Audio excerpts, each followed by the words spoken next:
Hare Rama, Rama Rama, Hare Hare. Hare Krishna, Krishna Krishna, Hare Hare. Hare Rama, Rama Rama, Hare Hare. Hare Krishna, Krishna Krishna, Hare Hare. Hare Rama, Rama Rama, Hare Hare. Om Namo Bhagavate Vasudevaya. Om Namo Bhagavate Vasudevaya. Om Namo Bhagavate Vasudevaya.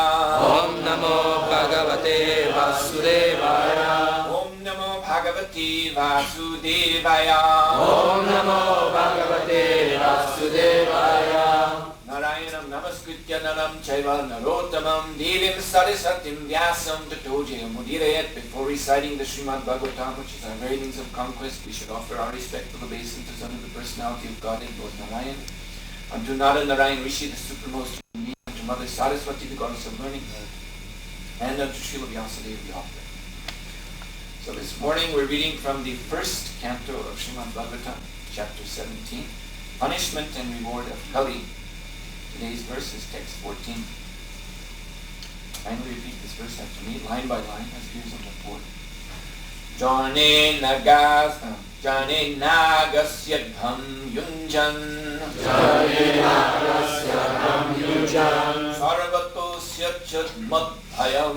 Sarvatosya chat madbhayam. Sadhunam bhadrameva syat. Sadhunam bhadrameva syat. Asadhu damane krite. Asadhu damane krite. Jane nagasya dham yunjan. Jane nagasya dham yunjan. Sarvatosya cha madbhayam.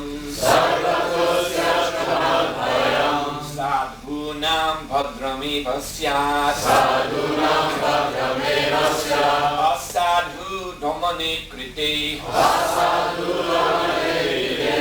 Jane nagasya dham yunjan. Jane nagasya dham yunjan. Sarvatosya cha madbhayam. Sarvatosya cha madbhayam. Sadhunam bhadrameva syat. Sadhunam bhadrameva syat. Asadhu damane krite. Asadhu damane krite.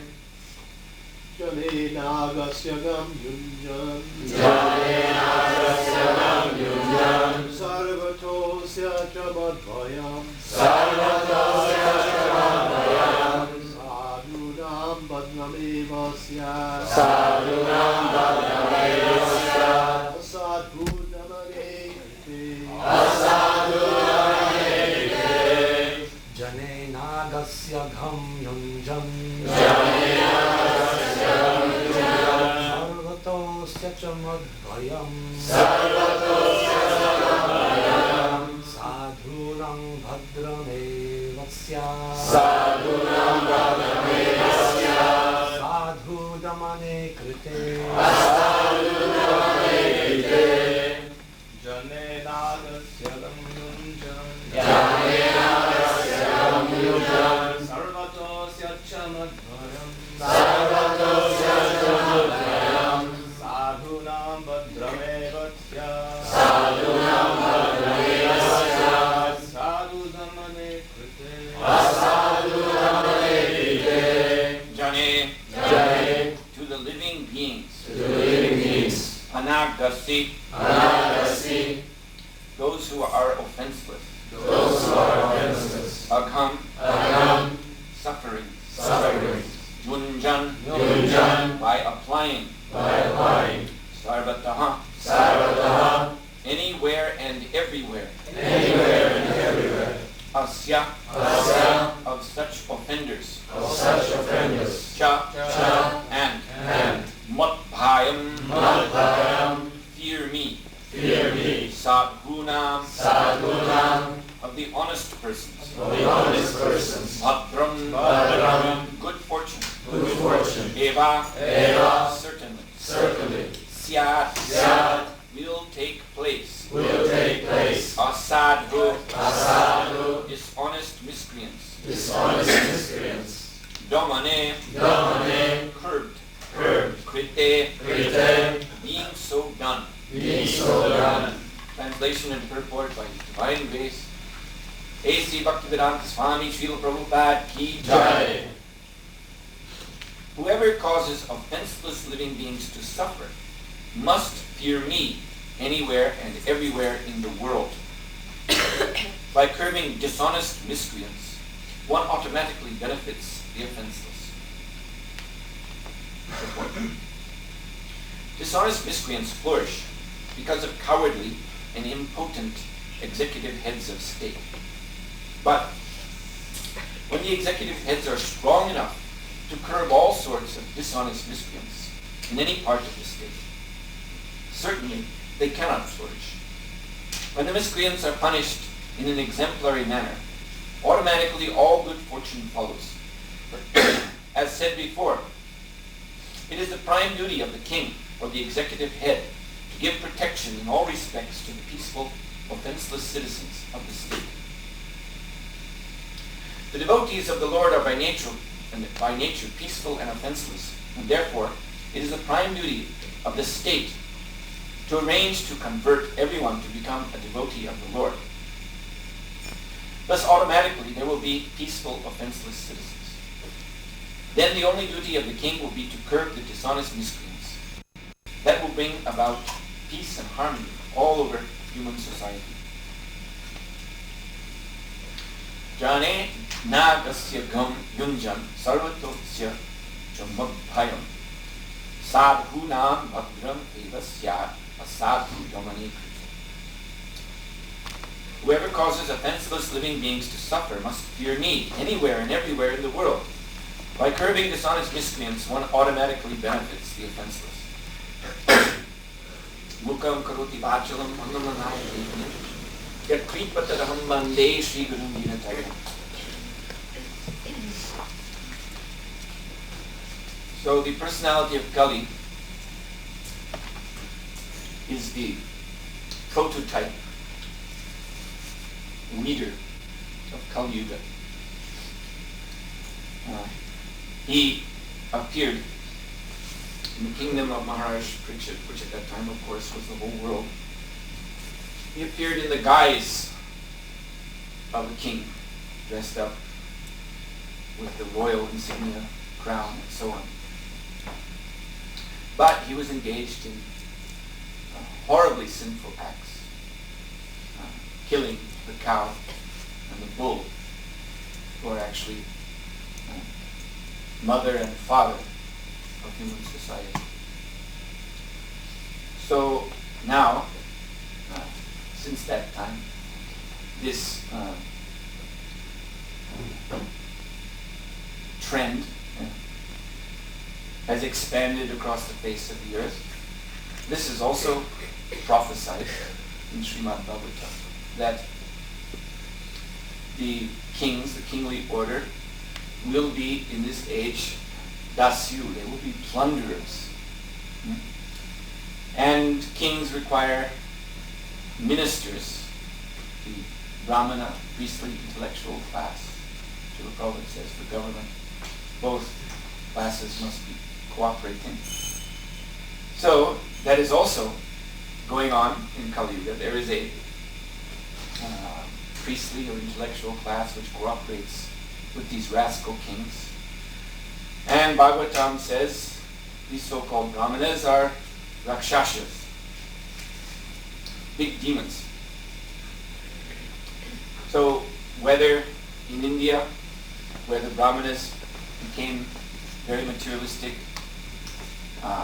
demigod worshippers, proponents of non-Vedic philosophies, such as atheistic Sankhya philosophy, or Karma Mimamsa philosophy, or even Buddhism, which is totally anti-Vedic, and then later Mayavadi philosophy.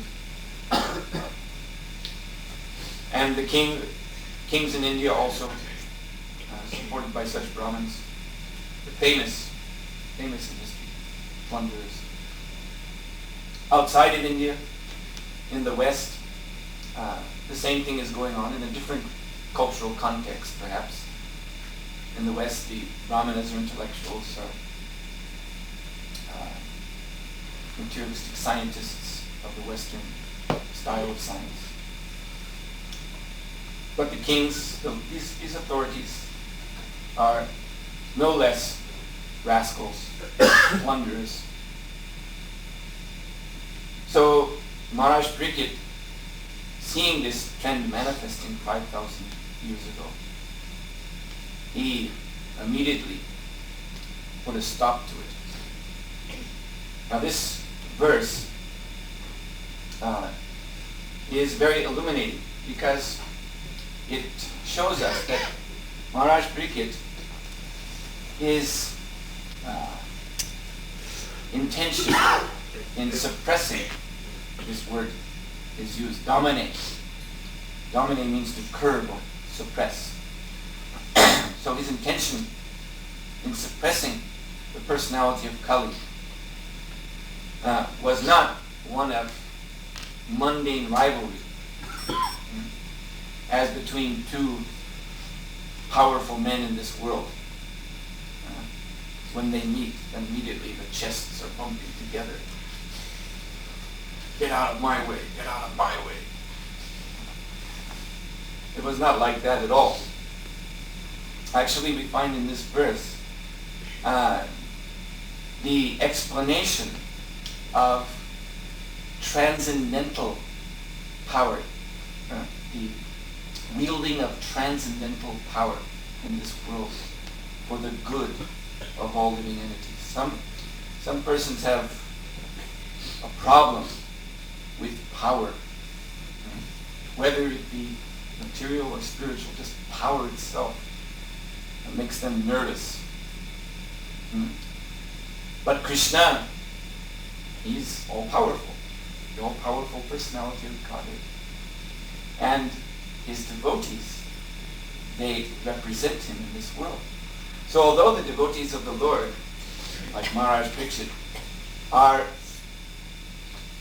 nishkinchana, they have no desire for position. They're not envious of others, suppressing others out of fear.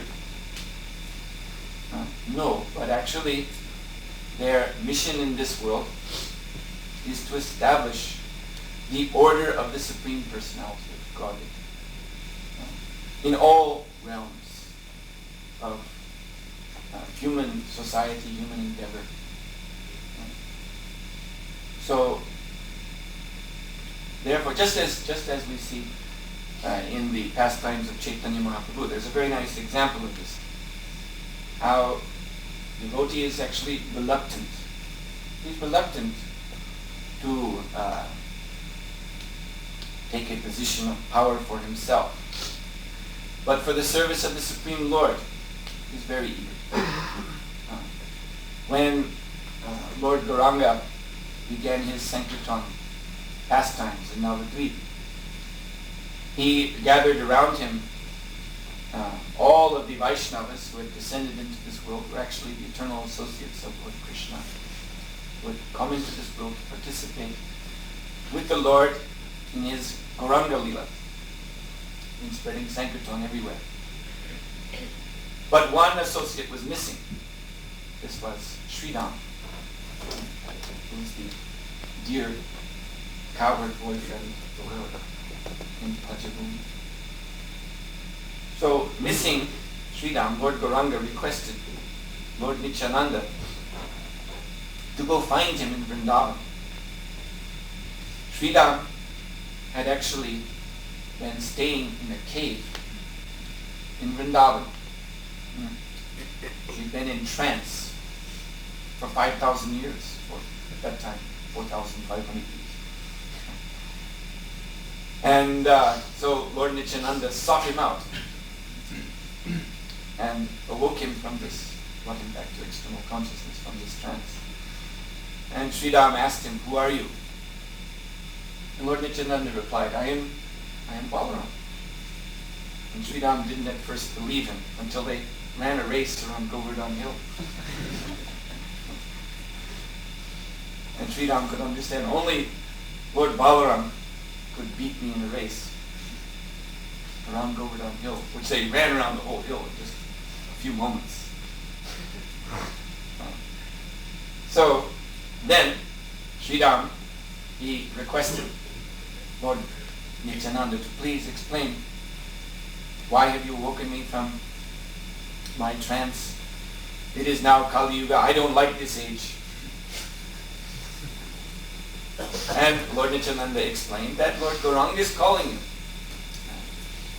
He is manifesting his Sankirtan pastimes in this world to bring Krishna prema to everyone. So Sridham was skeptical that these people are so sinful and fallen, atheist. No. The Lord is showing him his complete mercy.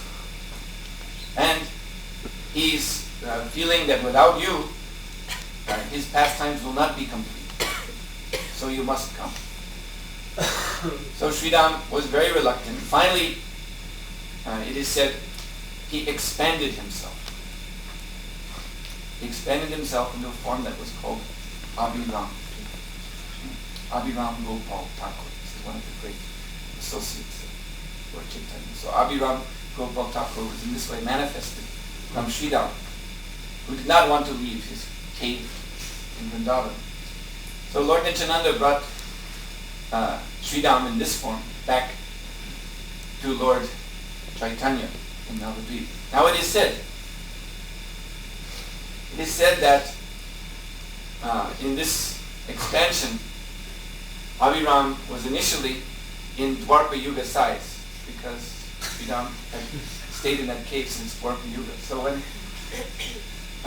Abhiram appeared before Lord Gauranga, and Lord Gauranga explained the mission that he wanted him to undertake to help him subdue the atheists, the opponents of Krishna consciousness in this world, Lord Nityananda remarked, but it will not be very good if he does this in this form, such a huge form. So Lord Gauranga and Lord Nityananda, they hung from the shoulders of Abhiram Das Thakur. In this way they pulled him down to his normal size. And then he went forth to preach, to defeat the atheistic brahmanas who were propounding demigod worship, and to convert the kings who were both Hindu and Muslim, atheists all. So his pastimes are very wonderful. That he used to go to temples where demigods were worshipped, and he would offer obeisances to these murtis, and they would crack, they would crumble, and people would see that these are just idols, dead idols, and our so-called religion worshipping these dead idols is also dead. And then he would go with the people, for instance, in the place of Jayadev Goswami, where Jayadev Goswami, Kenduli Dilva, there's beautiful deities of Jayadev called Radha Madhav in one temple there. So he went there with a very great entourage of people. And there he bowed down before the deities of Sri Sri Radha Madhav, and the deities glowed brilliantly and then began to dance. And everyone could see. It was very graphically displayed to them that we should worship only Sri Sri Radha and Krishna, and not demigods. And he was always, you see, because he was simply immersed in his identity as Sridham, Abhiram Gopal would, without consideration, although his form had been reduced, but without consideration for the nature of things around him in this Kali Yuga, he would display the pastimes of Sridham. For instance, once there was a huge log which was floating downstream, a log so big that 16 men could not lift it. So he saw this log and he remembered his identity as Sri Ram and how Sri Ram plays a flute, and he thought this would be a nice flute. So he picked that log out of the river. Huge log. And his wife, Malini, was there. Malini is Vrindavati, Gopi. And he was handing the log to her. She was also taking it. Yes, this would be a good flute for you. So he turned this log into a flute. Because he is transcendental to this world. For a resident of Vrindavan, the size and weight of material things means nothing. Because resident of Vrindavan is transcendental. So he turned this huge log into a flute, and he played it, and his wife sang kirtan. And everyone was amazed. And he had a whip called Jayamangal. So with this whip, he used to pursue the atheists through the street. He would beat them. And when that whip would touch their bodies, instead of feeling pain, they would feel Krishna prema. And they would leap up in the air in ecstasy and chant, Hare Krishna, Krishna Krishna, Hare Hare, Hare Rama, Rama Rama, Hare Hare. So he became very famous. Wherever he would go, the atheists, the atheistic kings and brahmanas, either they would have to submit to him, or they would be beaten by him and that way converted, or they would just flee away as soon as they could, just get away from him. But we see it was not his intention to become some kind of famous worldly personality, a rival of other famous persons, famous powerful persons, and suppress them to increase his own glory, power, prestige in this world. This is not the motivation of a devotee's exhibition of spiritual power. Actually, the motivation is indicated here, madbhayam. Maharaja Pariksit says, they will fear me. Now, these demons, they're in a fearful state already. As we know from Bhagavatam, Bhayam Gati Abhinishya Shat. Vishada Vitasya Viparyusmati. They are rivals to Krishna. This is how they style themselves. Their purpose in this world is to try to banish Krishna from human consciousness and put themselves in Lord Krishna's place. But by doing this, bhayam, they're immediately placed in anxiety. Their own position becomes very fearful because that is a false presumption on their part. That I have banished God, and now I am God. We see, for instance, in the mentality of Kamsa, how he was always in anxiety. So they are fearful. But it's interesting. They take this fearful state of mind to be good. You see, they utilize it. They expand this fearful, or we can even say paranoia, to everyone and everything around them.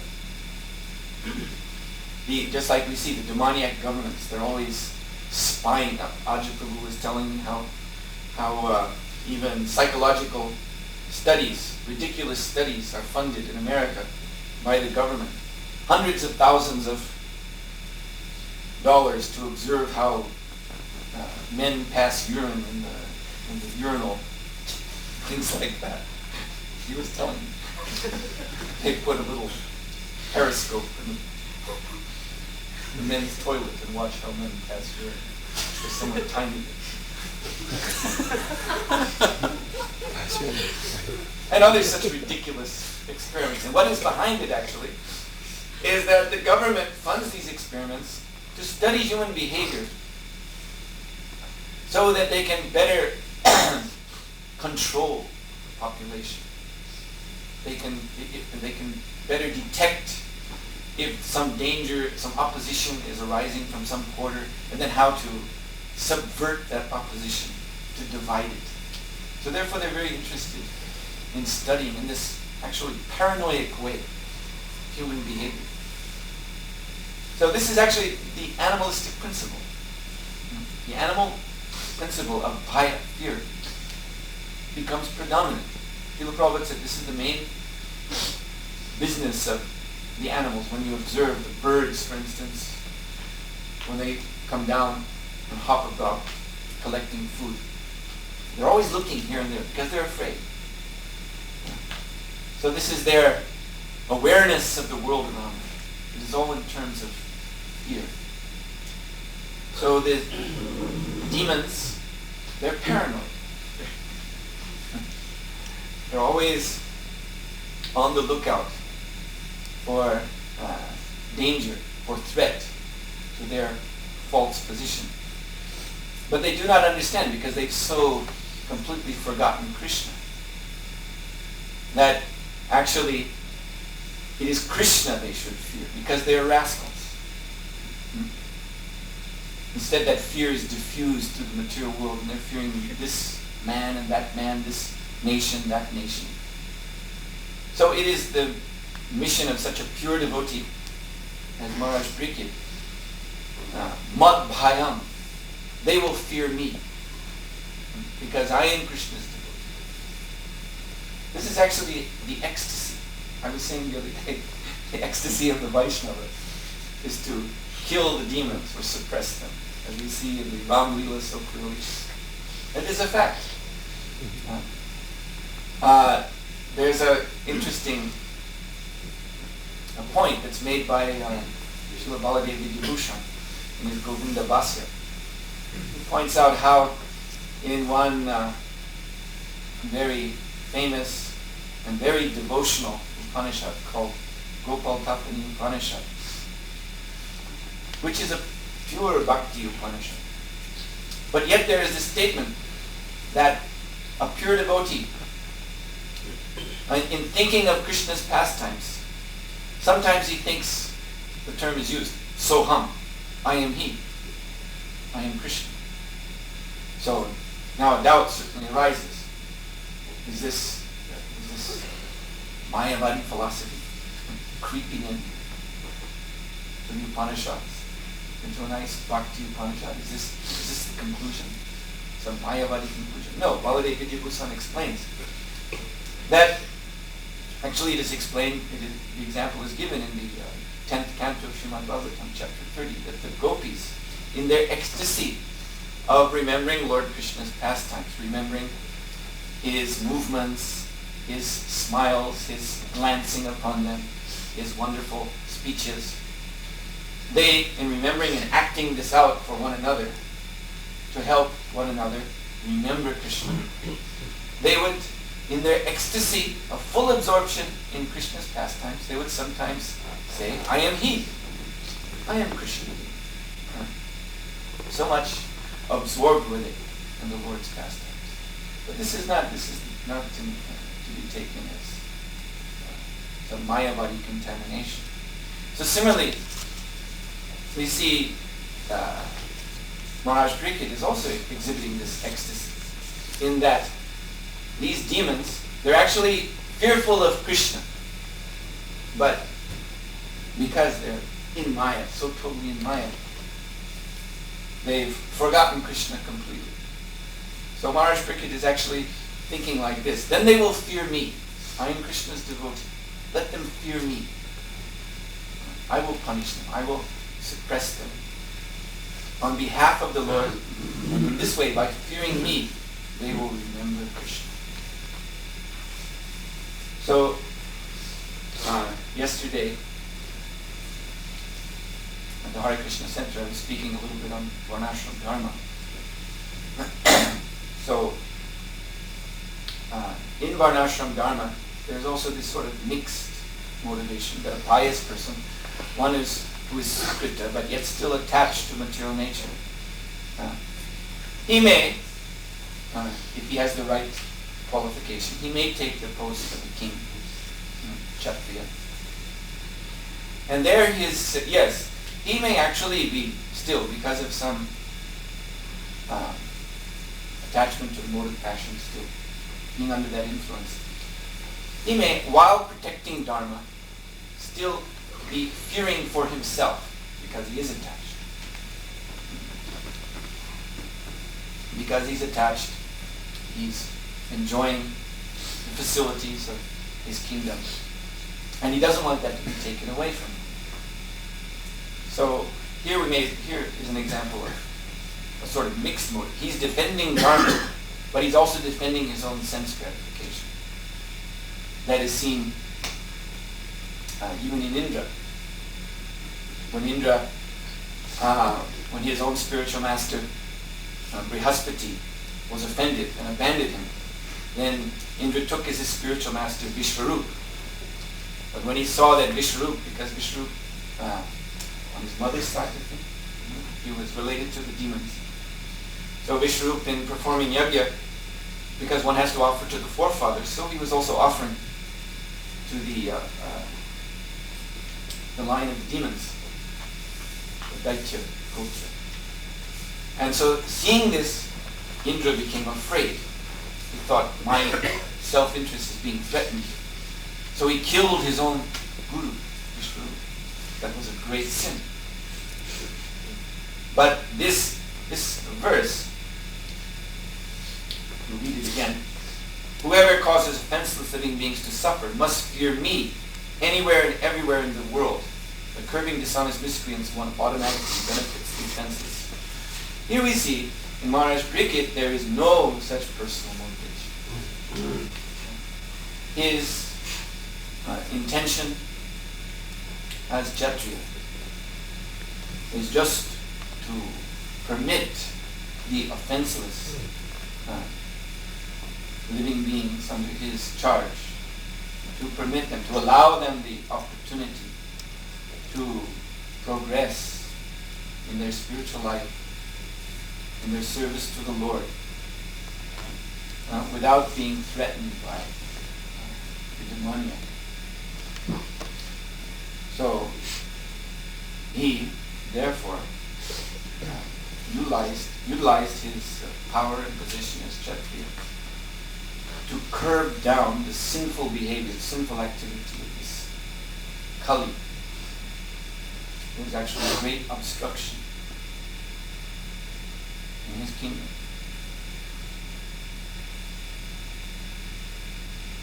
So there's no question of any personal motivation on the part of Maharaja Pariksit.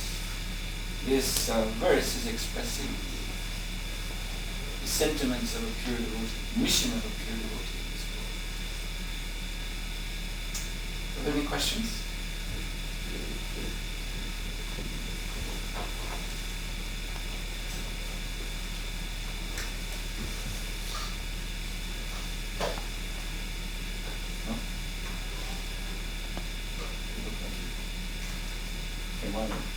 Yeah, I have something in mind. Thought so. You said some are fearful of power, powerful position. So,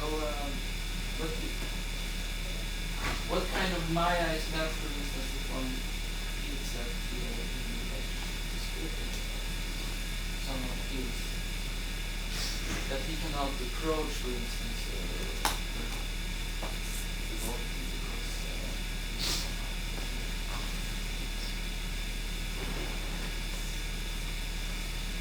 Yes, well, you see, Sri Krishna, he's the all-powerful personality of Godhead.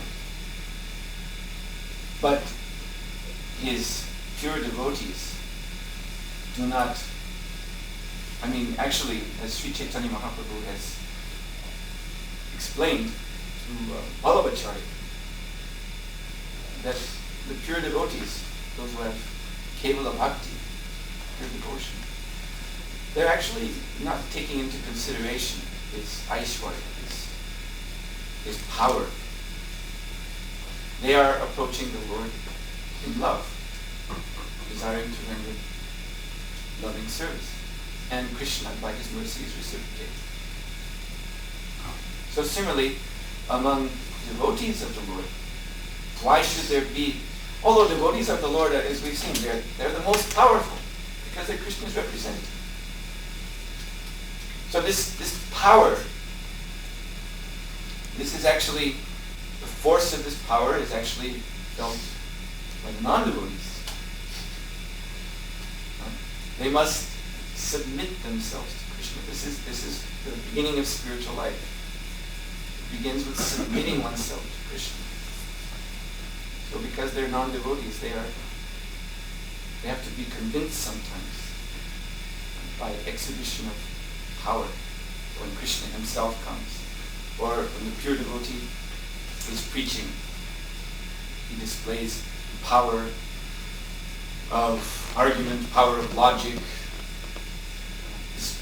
His purity is felt in that way. And thus the non-devotees must submit or go away. Among devotees themselves, devotees who have surrendered to Krishna and are rendering service to him, why should there be this fear of power? Of course, there is respect. We respect one another as devotees, and we see our senior godbrothers, senior devotees in ISKCON, leaders of ISKCON. We see their responsibility and how they've been empowered by Krishna to carry out a very difficult task. And we respect that, and we don't, of course, we don't want to make offense. But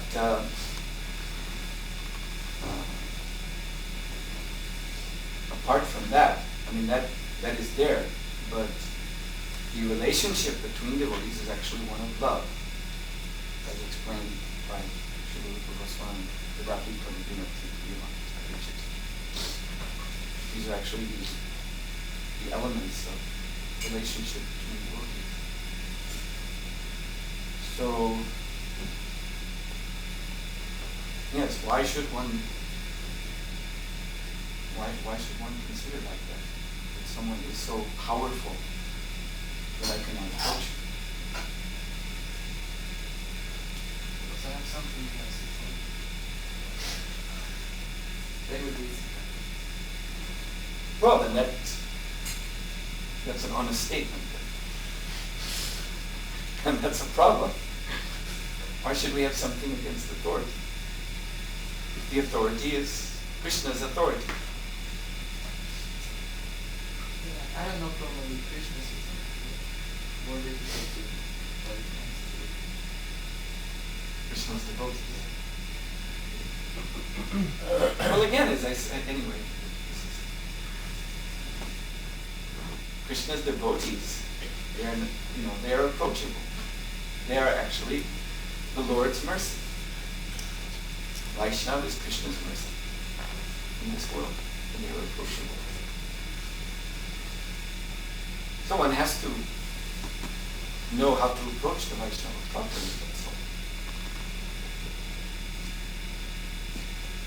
It would appear. I mean, I don't want to. Because these kind of questions, you were hesitant to raise it. I'm hesitant to probe too deeply because often such questions, they refer to some particular person.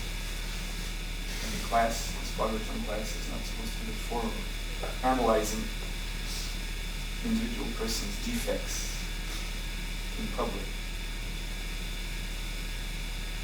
But these are things to be considered. We need not fear approaching the devotee of the Lord, who is Krishna's mercy in this world. Actually our spiritual life, the root of it, Krishna Bhakti Janmamula Haya Sadhusanga, the root of Krishna Bhakti, as Sri Chaitanya Mahaprabhu explained, is Sadhusanga, association with devotees. So, whoever has this problem should reflect on this point that if one is overawed by the position or power of other devotees, and is thus afraid, fearful to approach them, then he's depriving himself of sadhusanga.